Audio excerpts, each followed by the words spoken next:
إن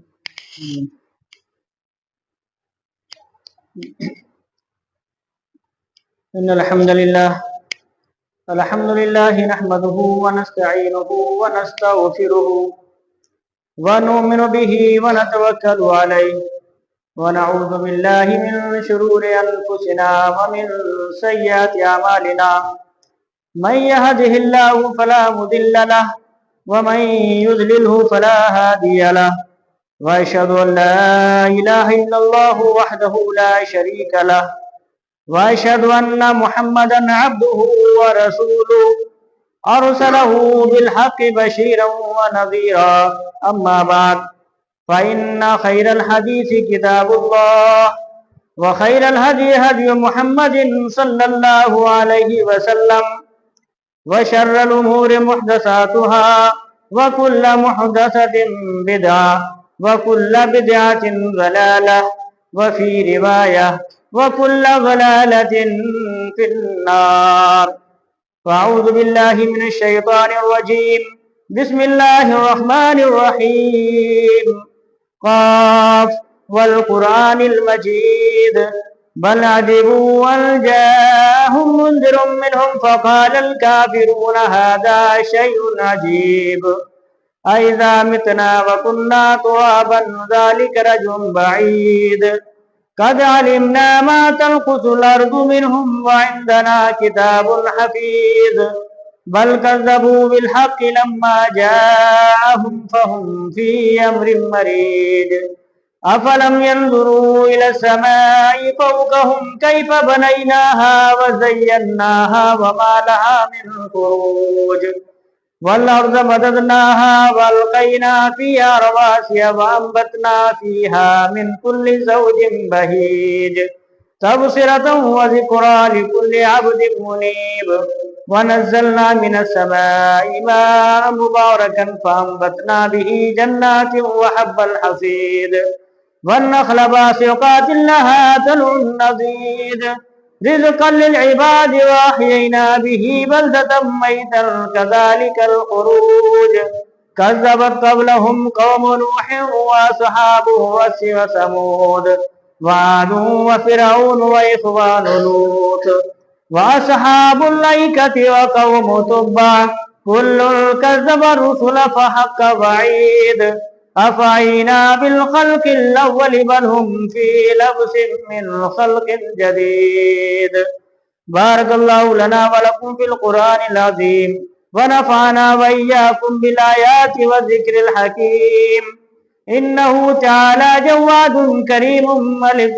بر رؤوف رحيم.